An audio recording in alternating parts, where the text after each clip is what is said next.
2008 കർണാടക കൂർഗ് ജില്ലയിലെ വിരാജ്പേട്ട സ്വദേശിയായ അബ്ദുൽ ഖാദറിനെ ബാംഗ്ലൂരു സ്ഫോടന കേസിൽ പ്രതി ചേർത്ത് കർണാടക പോലീസ് അറസ്റ്റ് ചെയ്യുന്നത്. കേസുമായി ബന്ധമില്ലാത്ത ഖാദറിനെ മാപ്പുസാക്ഷിയാക്കാനായിരുന്നു പോലീസിന്റെ നീക്കം. അതിന് തയ്യാറാവാതിരുന്നപ്പോൾ അദ്ദേഹത്തെ 31-ാം പ്രതിയായി ചേർക്കുകയായിരുന്നു. ചുമത്തപ്പെട്ട കുറ്റത്തിന് ശിക്ഷിക്കപ്പെട്ടാൽ തന്നെ 3 വർഷമായിരുന്നു പരമാവധി ശിക്ഷ. എന്നാൽ ഖാദർ ഉൾപ്പെടെയുള്ളവർ UAPA ചുമത്തപ്പെട്ട് കഴിഞ്ഞ 18 കൊല്ലമായി പരപ്പന അഗ്രഹാര ജയിലിലാണ്. വിചാരണ പോലും തുടങ്ങാനാവാതെ 1.5 പതിറ്റാണ്ടിലധികം കാലം ജയിലിൽ. താൻ നിരപരാധിയാണെന്ന് പ്രഖ്യാപിക്കുന്നതും കാട്ട് ജയിലിൽ കഴിഞ്ഞ ഖാദർ 2026 ജൂൺ 12 വെള്ളിയാഴ്ച ജയിലിൽ വെച്ച് അവസാന ശ്വാസം വലിച്ചു. അബ്ദുൽ ഖാദറിന്റെ മകൻ ഹനീഫ് മക്തൂബിനോട് സംസാരിക്കുന്നു. ഉപ്പ എങ്ങനെ പറഞ്ഞാൽ ഉപ്പ റിയൽ എസ്റ്റേറ്റിന്റെ പണിയായിരുന്നു. ബ്രോക്കറിന്റെ ഈ കല്യാണം, ഈ സ്ഥലം കച്ചവടം, അങ്ങനത്തെ എല്ലാം. അപ്പോ ഈ നസീർ എന്ന് പറയുന്നവനെ ഉപ്പ പള്ളിയിൽ വെച്ചിട്ടാണ് പരിചയപ്പെടുന്നത്. ഇങ്ങനെ ബ്രോക്കറാന്ന് പറഞ്ഞ് അങ്ങനെ ഇഞ്ചി വെക്കാൻ സ്ഥലം വേണം. അങ്ങനെ ഇഞ്ചി വെക്കാൻ സ്ഥലം 2-3 സ്ഥലത്ത് നോക്കി ആയിട്ടില്ല. ബുദ്ധിമാളം എന്ന് പറയുന്ന സ്ഥലത്ത് നോക്കി ഒരു പോയിട്ട് അഡ്വാൻസ് ആക്കിയിട്ട് പിന്നെ അങ്ങോട്ടേക്ക് തിരിഞ്ഞു നോക്കാത്ത ഇതിലായി. അപ്പോൾ ആ അഡ്വാൻസ് ആക്കിയ ഓണർ ഉപ്പാനെ വിളിക്കും. എന്തായി ഇങ്ങനെ അഡ്വാൻസ് ആക്കിയ വേറെ പാർട്ടി വരുന്നുണ്ട്, അവർക്ക് കൊടുക്കണ വേണ്ടേ, അങ്ങനെ ഇല്ല ഇതായിരുന്നു. അപ്പോൾ ഉപ്പ ഓര് വിളിക്കുമ്പോൾ ഉപ്പ ഓർക്ക് വിളിക്കും. എന്തായി ഇങ്ങനെ അഡ്വാൻസ് ആക്കിയത്, ഒരു മാസത്തിൽ വരും, ഉണ്ടാവും, ക്യാഷ് റെഡി ആകുന്നുണ്ട്. അങ്ങനെ ആയിട്ടാണ് ഉപ്പാൻ്റെ കോണ്ടാക്ട്, അവൻ്റെ ഫോണിലേക്ക് കോണ്ടാക്ട് ഉണ്ടായത്. അങ്ങനെയാണ് ഉപ്പാനെ പിടിക്കണത് തന്നെ ഈ മൊബൈലിൽ കോണ്ടാക്ട് ഉണ്ട് എന്ന് പറഞ്ഞിട്ടാണ്. 5 കോള് അങ്ങോട്ടാക്കിന്, 4 കോളായിട്ട് ഇങ്ങോട്ടാക്കിന്ന് പറഞ്ഞിട്ട് ആ ഇതിലാണ് ഉപ്പാനെ അറസ്റ്റ് ചെയ്യുന്നത്. 2008 അറസ്റ്റ് ചെയ്തിട്ടുള്ളത്. ഇത് ഫസ്റ്റ് എങ്ങനെയാന്ന് പറഞ്ഞാൽ ഇവര് എൻക്വയറി എന്നിട്ട് വിളിച്ച് കൊണ്ടുവന്നുണ്ടായി ബാംഗ്ലൂരിലേക്ക്. അങ്ങനെ കൊണ്ടുപോയി 2 ദിവസം കഴിയും, ഒരു കൊണ്ടുവന്നിട വിടും. പിന്നെ ഒരാഴ്ച കഴിഞ്ഞിട്ട് പിന്നെ ഫോണാക്കി വിളിപ്പിക്കും, പോവും. അങ്ങനെ 3 വട്ടം പോയി വന്ന് 4-മത്തെ വട്ടാണ് പോയ ആള് തിരിച്ചു വരണ്ടേ. പിന്നെ അങ്ങനെ 1 മാസമായി ഞങ്ങൾക്കൊരു വിവരമില്ല. ഞങ്ങൾ ലാസ്റ്റ് അന്വേഷിച്ച് ഇവിടുത്തെ ഒരു ലായറിനെ ഇതാക്കി ഞങ്ങൾ കോർട്ടിലേക്ക് ഒരു ഇതിട്ട് ഇങ്ങനെ കൊണ്ടുപോയിട്ട് ഇതായി എന്നിട്ട് അങ്ങനെയാണ് പിന്നെ CCBക്കാർ ഇതതിനെ ഞങ്ങൾ അറസ്റ്റ് ചെയ്തു എന്നിട്ട് ഒരു റിപ്പോർട്ട് ചെയ്തതാണ്. ഒരു നേരെ അറസ്റ്റ് ചെയ്തിട്ട് ബൽഗാമിലേക്കാണ് അയച്ചിട്ടുണ്ടായത്. ബൽഗാമിൽ നിന്ന് ഒരു 1.5-2 മാസം കഴിഞ്ഞിട്ടാണ് ബാംഗ്ലൂർ ജയിലിലേക്ക് ട്രാൻസ്ഫർ ആയി വരുന്നത്. അപ്പോൾ നിങ്ങൾ ഉപ്പ ഇവിടുന്ന് പോലീസ് സ്റ്റേഷനിലേക്ക് പോയത് ഒരു ഫോണാക്കി വിളിപ്പിച്ചിട്ടാണ്. സാക്ഷി കൊടുക്കാൻ പോയതാണോ? ഉപ്പാനെ ഫസ്റ്റ് സാക്ഷി പട്ടികയിലാണ് കൂട്ടിയിട്ടുണ്ടായത്. 2 കൊല്ലം കഴിഞ്ഞിട്ടാണ് ഉപ്പാനെ പ്രതിപട്ടികയിൽ കൂട്ടുന്നത്. അപ്പോൾ അന്ന് അതൊരു ഭയങ്കര ടഫ് ഡിസിഷൻ ആയിരിക്കും. ഇന്ന് ആ ഒരു ദിവസം എങ്ങനെയായിരുന്നു ഇവിടുത്തെ വീട്ടിലത്തെ അവസ്ഥ? മൂത്ത പെങ്ങളെ കല്യാണം മാത്രമേ കഴിഞ്ഞിട്ടുണ്ടായിട്ടുള്ളൂ. ബാക്കിയെല്ലാം ഞാനും ചെറുത്, 2 പെങ്ങന്മാരും ചെറുത്. ഇത് എങ്ങനെയെന്ന് പറഞ്ഞാൽ ഞങ്ങളൊരു 5 കൊല്ലം എങ്ങനെ ഇതായിരുന്നു ഞങ്ങൾക്കേ അറിയില്ല. എന്താ പറഞ്ഞാൽ ഉമ്മല അത്ര കഷ്ടപ്പെട്ടിന്. പിന്നെ നാട്ടുകാരെ എങ്ങനെയാണ് അവര് ഇതിനെ ഏത് രീതിയിലാണ് എടുത്തിട്ടുണ്ടായത്? കുറേ ആള് നല്ല ഇതില് ഒന്നും ചെയ്യാത്തവരാ ഇതായിട്ടില്ല. പിന്നെ പോലീസുകാർ വന്ന് പറഞ്ഞിട്ട് കുറച്ച് ആൾക്കാരെ എതിരായിട്ടുണ്ടായിന്. ഓരെന്തു വന്നിട്ട് പറയലുണ്ടോ? ഇല്ലെങ്കിൽ ഇല്ല, ഇങ്ങനെ ഞങ്ങളടുത്ത് ഒന്നുമില്ല. തമ്മില് ഇതായിട്ടില്ല. അത് പുറത്തിറങ്ങാനില്ല. ഇത് തന്നെയായിരുന്നു അത്. നിങ്ങളെ കുട്ടിക്കാലം ആ ഒരു സമയത്ത് ഉപ്പാന്റെ ഒപ്പം ബന്ധം എങ്ങനെയായിരുന്നു? എങ്ങനെയാണ് എന്താ പറഞ്ഞാൽ അതൊന്നും നമുക്ക് ചിന്തിക്കാൻ പറ്റാത്തൊരു ഇതായിരുന്നു. നല്ല ഞങ്ങൾ ഉപ്പാൻ്റെ അടുത്ത് വാണ്ട പ്രായത്താണ് ഉപ്പ അങ്ങോട്ട് പോണത്. എന്ന് പറഞ്ഞാൽ ഞങ്ങൾക്കൊരു അറിവ് വന്ന് ഉപ്പ ഉമ്മ ആ കണ്ടീഷനിൽ ഉണ്ടായ ടൈമാണ്. ആ ടൈമിലാണ് അങ്ങോട്ടായതും ഇതായതും. പിന്നെ നിങ്ങൾ മൂത്ത മോനാണ് വീട്ടില് അല്ലെ? വയസ്സിൽ മൂത്തതാണോ ഇല്ലെങ്കിൽ മക്കളിലും മൂത്തതാണോ? പെങ്ങള് മൂത്തത്, പിന്നെ 2-മത്തെ നിങ്ങൾ അല്ലെ? അപ്പോ എനിക്കൊന്ന് നിങ്ങൾ ആ ഒരു സമയത്ത് എന്ന് പറഞ്ഞാൽ നിങ്ങളെ വയസ്സ് 14 വയസ്സ് അല്ലെ? അപ്പം അവിടുന്ന് നിങ്ങൾ എങ്ങനെയാണ്? പണിക്കിറങ്ങുമ്പോ ആഴ്ചക്ക് 50 ഉറുപ്യ ശമ്പളത്തിനാണ് പണിക്കിറങ്ങിയിട്ടുള്ളത്. അപ്പൊ ഉപ്പ ജയിലിൽ പോകുന്നതിനേക്കാൾ മുമ്പ് നിങ്ങൾ പണി ചെയ്യുന്നുണ്ടായി? ഉപ്പ പോണം കഴിയുന്ന മുമ്പിൽ ഓക്കെ, പണിക്കിറങ്ങി. ഓക്കെ. ഉപ്പ ജയിലിൽ പോകുമ്പോൾ ഞങ്ങൾക്ക് ആഴ്ച ഫുള്ള് പണിയെടുത്താൽ 100 റുപ്യാണ് ശമ്പളം കിട്ടുന്നുണ്ട്. അപ്പോ അത് കഴിഞ്ഞിട്ട് നിങ്ങൾ എങ്ങനെയായിരുന്നു? എന്താണ് അവസ്ഥ?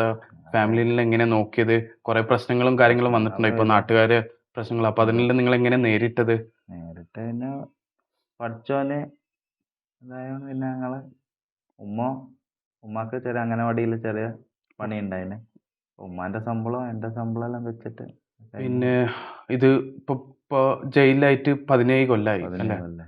അപ്പോ നിങ്ങൾക്ക് ചില സമയത്ത് നിങ്ങൾക്ക് ആ ഒരു എന്താ പറയാ, ഒരു പ്രതീക്ഷ പോയ പോലെ എപ്പോഴെങ്കിലും നിങ്ങൾക്ക് തോന്നിയിട്ടുണ്ടോ? ആരും ഇനി എന്താ ചെയ്യേണ്ടതെന്ന് ഞങ്ങൾക്ക് അറിയില്ല, അങ്ങനത്തെ ഫീലിംഗ് വന്നിട്ടുണ്ടായോ? ഞങ്ങള് ലായറുടെ അടുത്തെല്ലാം സംസാരിച്ച് ഞങ്ങൾ പോക്കും ലായറെ കാണലും ഇതെല്ലാം. അപ്പൊ ഓരെല്ലാം ധൈര്യം തന്നിട്ടുണ്ടായി. എന്തെന്ന് പറഞ്ഞാല് ഒന്നും ചെയ്യാണ്ടാണ് വന്ന് കിടക്കണേ, എന്താണെന്ന് നമുക്ക് നീതി ലഭിക്കും എന്ന് പറഞ്ഞിട്ടില്ല ഒരു ഇതിലുണ്ടായി. ഉം.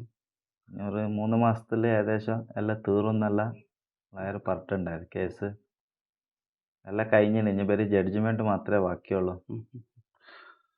ഇപ്പോ കഴിഞ്ഞ ആഴ്ച എനിക്ക് വിളിച്ചിന് അവിടെ ബൂത്തുനിന്ന് ഉം. വിളിച്ച് 10 മിനിറ്റ് സംസാരിച്ചിനത്. ബുധനാഴ്ച ഉപ്പ മരിക്കണ വെള്ളിയാഴ്ച ആണ്. ബുധനാഴ്ച വിളിച്ചിട്ട് 10 മിനിറ്റ് സംസാരിച്ചിന്. അപ്പോഴും ഉപ്പ പറഞ്ഞ ഇത് തന്നെ, ഇനി ഒരു 1.5 മാസം കൂടിയുള്ളൂ ഉള്ളിൽ വരും, നിങ്ങളെപ്പോഴെല്ലാം നിൽക്കണം നല്ല ഉപ്പ ഇതായിട്ട് പറഞ്ഞിട്ടുണ്ടായതാ. Okay, okay. പിന്നെ അതുപോലെ തന്നെ എനിക്കൊന്ന് നിങ്ങൾക്ക് എപ്പോഴെങ്കിലും തോന്നിയിട്ടുണ്ടോ, നിങ്ങൾ ഒരു ഈ ഒരു മതത്തിലായതുകൊണ്ടാണ് നിങ്ങൾക്ക് ഇങ്ങനത്തെ ഒരു അനീതി കിട്ടിയിട്ടുണ്ടായത്? നിങ്ങൾ എപ്പോഴെങ്കിലും അങ്ങനത്തെ ചിലപ്പം ഈ ഒരു റിലീജിയൻ ടാഗ് ഒരു മുസ്ലിം ആയത് കൊണ്ട് അതായോണ്ടാണ് ഇപ്പൊ 17 കൊല്ലം ഇവര് വിചാരണ പൂർത്തിയാകാത്ത ഒരു കേസ് ആയിട്ടില്ലത്. ഇത് എന്ന് പറഞ്ഞാൽ അതിപ്പോ വേറെ മതത്തിലുള്ളവരാണെങ്കിൽ വേറെ എന്തെങ്കിലും തിരിച്ചിട്ട് വന്നൊക്കെ എനിക്ക് തലശ്ശേരിയില്ല. ഇപ്പൊ മംഗലാപുരത്ത് എയർപോർട്ടിൽ നിന്ന് ഇതായി ഓരെന്താ പറഞ്ഞിട്ടില്ലേ, ഓനക്ക് തലശ്ശേരി ഇല്ലാണ്ട് ഇതായിട്ടില്ല എന്നല്ല പറഞ്ഞിട്ട് ആ കേസെല്ലാം ഇതായി. ഇതിപ്പോ ഞങ്ങളെ പേരെന്നെ മെയിൻ ടാർഗറ്റ്.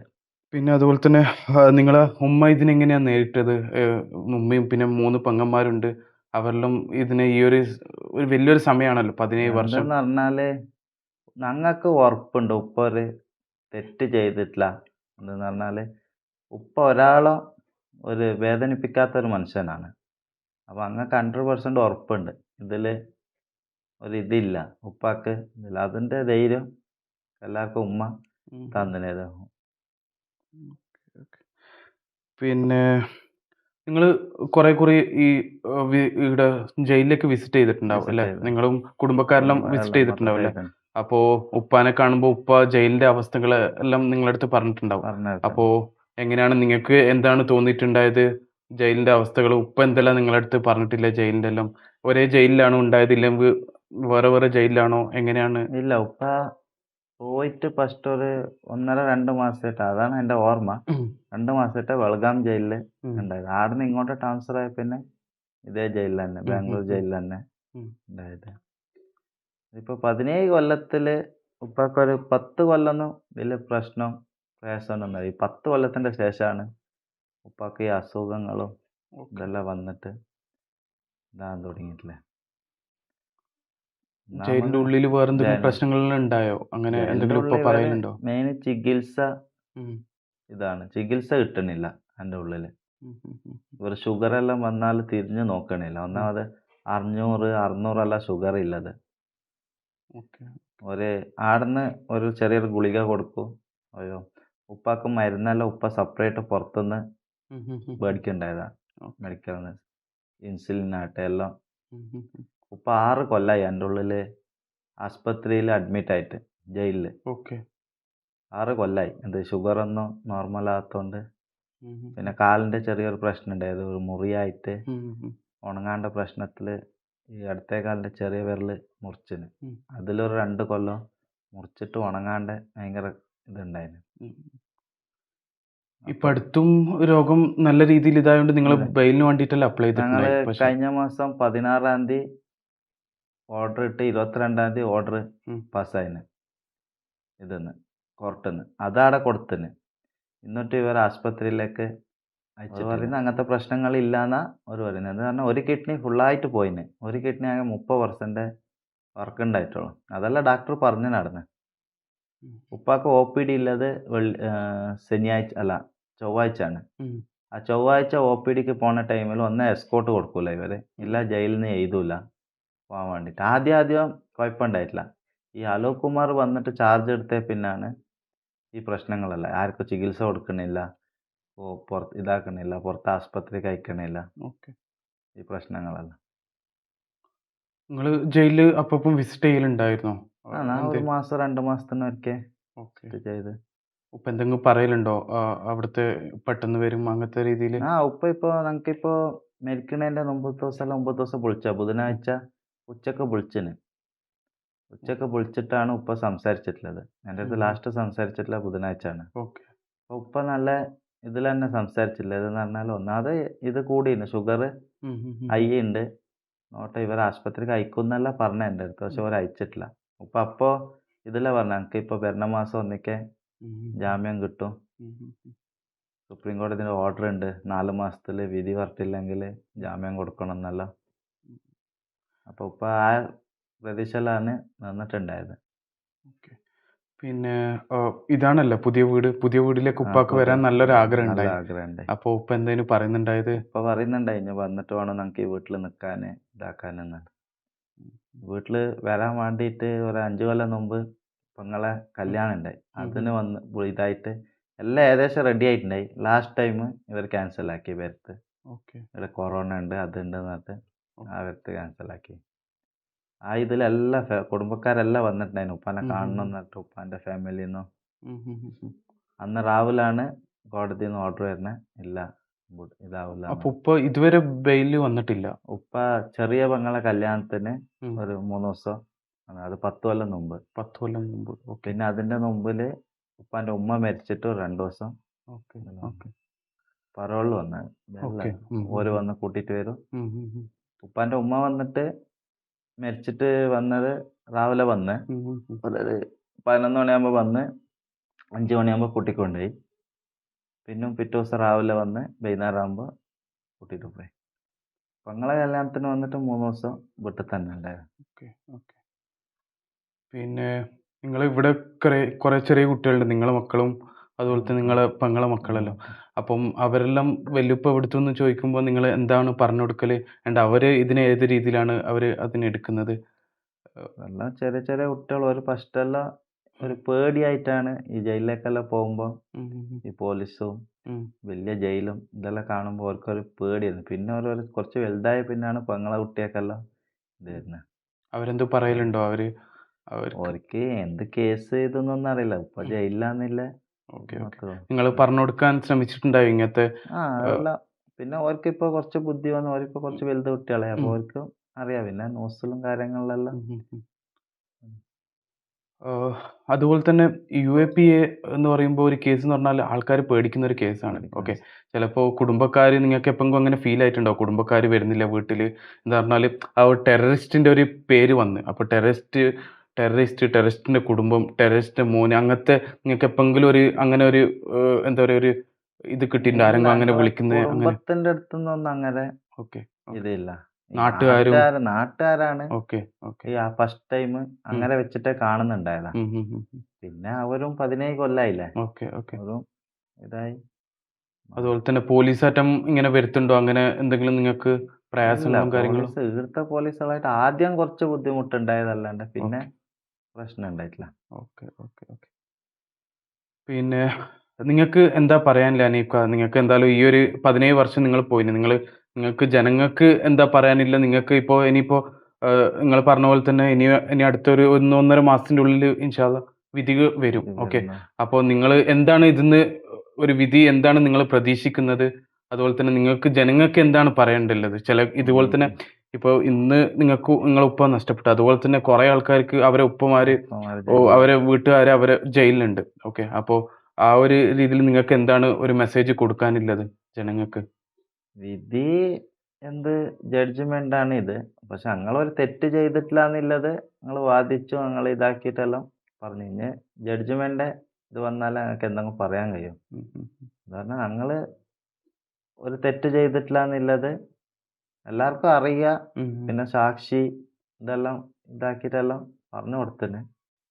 പിന്നെ ജഡ്ജിന്റെ ഇതിലുള്ള ഇതാണ്.